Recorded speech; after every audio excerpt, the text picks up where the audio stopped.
catastrophes could female gurus possibly unleash on our society that men haven't already conceived of, executed, and perfected?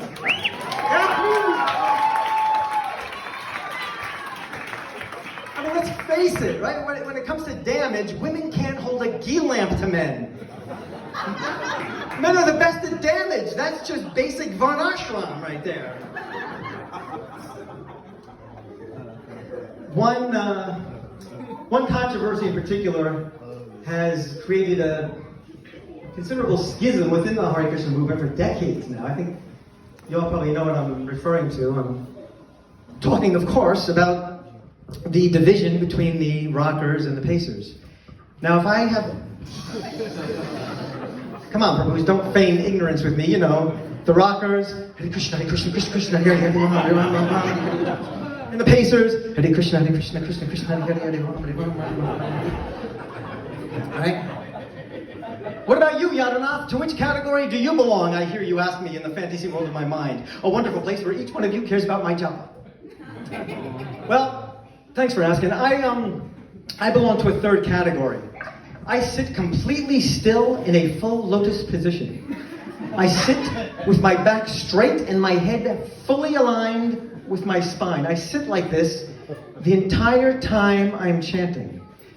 My first mantra. Then I start rocking. Then I start pacing. Then I pet the cat, watch TV, check WhatsApp, wash the car, paint the house. It's terrible. It's not an excuse for a devotee, man. It's terrible. I'm the guy that you sometimes talk to who's chanting while you're talking to him. Hare Krishna, Hare Krishna, Hare Rama, hey, Hare Rama, Krishna, no, you're not disturbing me. Are you serious? Krishna, Krishna, Hare Hare, Hare Rama, Hare. You better be careful, Prabhu. You're going to bloop. Hare Rama, Hare Rama, Hare Rama. Yeah. I guess my approach to japa doesn't help, but more than the quality of my chanting, I'm concerned with the fashion statement that my beat bag is making. Yeah, I wanted to have a nice bag, so I went to Walmart and bought myself a designer beat bag. Yes, Walmart, you gotta know where to look. I think it'll be okay though, because it's a famous devotee designer. Maybe you've heard of him. Tommy Govardhan Hilfiger. And in order to resist being falsely humble, I had it monogrammed, you know, in calligraphy. Anyway, I'm just kidding about all that. I'm kidding about all that. Actually, my japa is pretty good. Ooh, I'm sorry. Is a devotee allowed to say that their japa is good? I've never heard that before. I'm sorry. But, you know, it's never my doing. I was fortunate enough to have stumbled upon a technique some time ago. And it revolutionized my relationship with japa. It completely changed the way I chant my rounds. It's 8:05. Do I have time to do a little demonstration? Because I think maybe the younger people especially might be able to benefit from this technique. What do you think? Yeah! All right, good. What do you know? I happen to have beads here. Okay, so it's really simple. Say, you know, thumb, middle finger, hold the beads, and you just Hare Krishna, Hare Krishna, Krishna, Hare. This is great, man. You know, I can chant 16 rounds in 20 minutes. Yeah. And on special days like today, like Ekadasi, I'm feeling particularly inspired, I'll set aside an hour and a quarter and do a 64-round day. Why not, right? Did you ever use japa to measure time and space? Do you know what I mean? Like, when are we leaving? One more round. Or, how far from the temple do you live? Oh, really close, like less than one round walking. I was talking about, I was joking before about getting directions from a devotee, right? But where's the OG Krishna House people from Gainesville? Anybody here? Okay, yeah. You guys must know this, right? You must know this. If your phone dies in Alachua, I guarantee you it's going to be like, all right, you're going to want to stay on this road for one round, then make a left. Then it's a quick right, just a few mantras. From there, it shouldn't take you more than 2 rounds. If it takes you more than 2 rounds, you either passed it or you chant too fast. Yeah, devotees tend to get carried away. I overheard this conversation one time. We're expecting a baby. Oh, congratulations.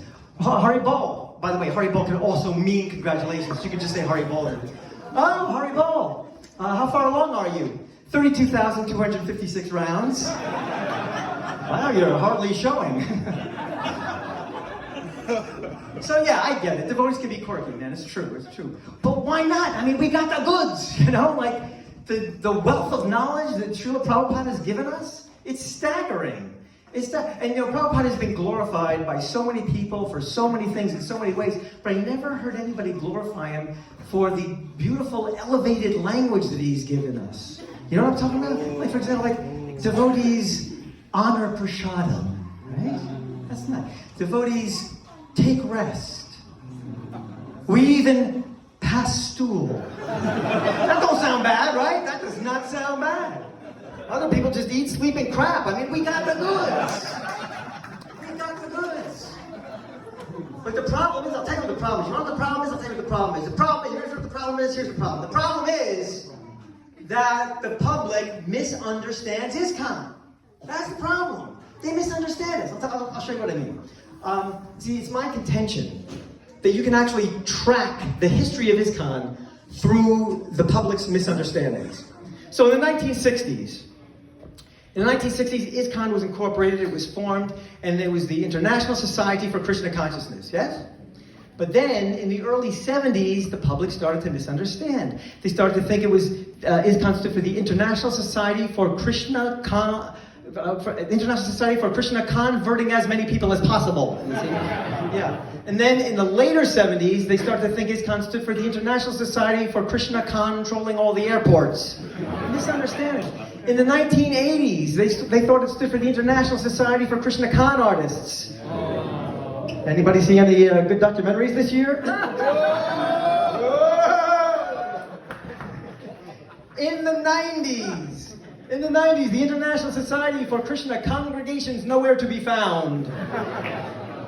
In the 2000s, the International Society for Krishna Confining Outreach exclusively to yoga studios. I'm looking at you, Bhakti Center. And you know, just spending today with you all, I honestly think that the 2020s are going to be the International Society for Krishna confirming that Bhakti is as vital and effective as ever, yes?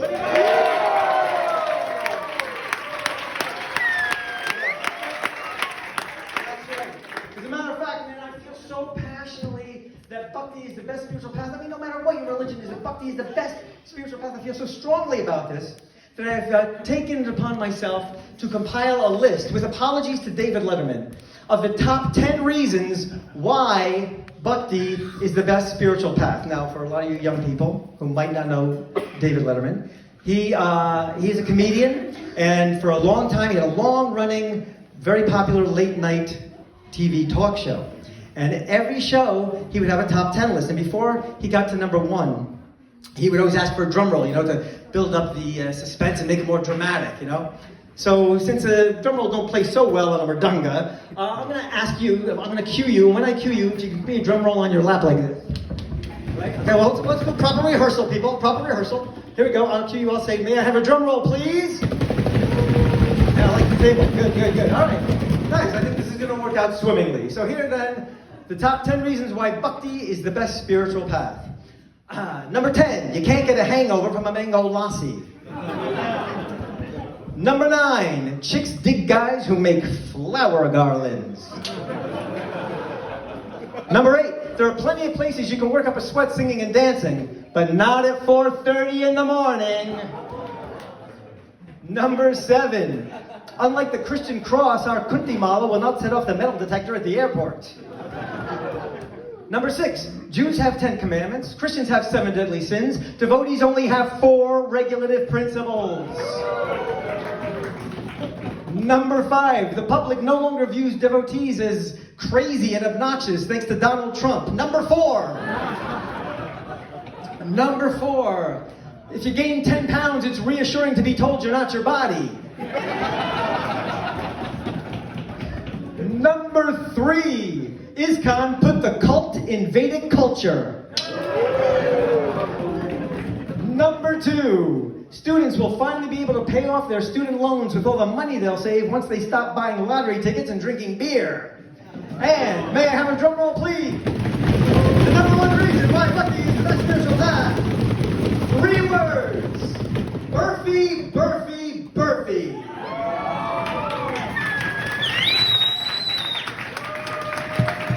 Thank you.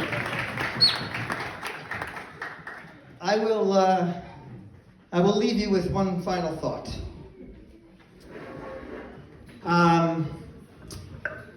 It was really a wonderful day. I thank Kala Kanta Prabhu, all the New Vrindavan devotees, all the other organizers of this retreat. I want to applaud specifically you devotees who are trying to make Krishna House work. It's such a great model, and you're doing such wonderful work. And a lot of you new devotees too. Just like you're just like entering the world of bhakti now. I really respect and admire what you're doing, because the pursuit of our spiritual life is the most valuable pursuit that we could possibly have, because it's the only thing that lasts. It's the only thing that transcends everything, and you can hold onto it literally forever. So I really thank you. I want to just caution you that spiritual life is a journey.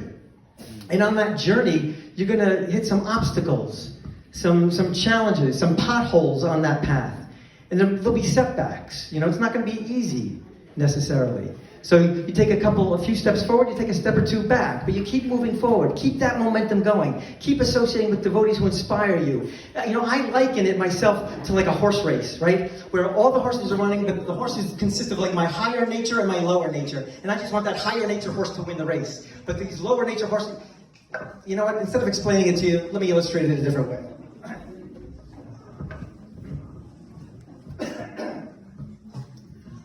Welcome to the Spiritual Journey Raceway at Tatashta Shakti Downs. The horses are at the gate, and they're off. Birth is out of the gate with a bullet. He's followed closely behind by disease, old age, and death. Here comes ignorance now taking the lead with passion right on his tail and goodness at least 2 lengths away. It's all ignorance, passion, and goodness. Hold on, here comes Chanting Japa. He's coming on strong. Ignorance is falling behind quickly, and now Prasadam is overtaking passion and goodness. It's Chanting Japa and Prasadam all the way with Man, I Just Love This now vying for the lead. Chanting Japa, Prasadam, and Man, I Just Love This. But wait, here comes Still Wanna Party. Still Wanna Party is followed by rationalization and devotee counseling. Around the bend, Why Not Call My Commie Ex-Girlfriend is not far behind. Around the bend, Why Not Call My Commie Ex-Girlfriend is moving out in front of devotee counseling. Coming up on the outside rail is Chanting Japa. Once again, Chanting Japa is still in the race. But creeping up on him is that darn sex desire. There's pride and lack of humility running neck and neck. But look at that. Pulling out in front is Oops, I'm a Fanatic. It's Oops, I'm a Fanatic with a strong pride and lack of humility. Threatening Oops, I'm a Fanatic for the lead now. Here comes that darn sex desire again. I tell you, that horse just won't let up. Going into the clubhouse turn, that darn sex desire takes the lead, leaving Oops, I'm a Fanatic, pride and lack of humility in the dust.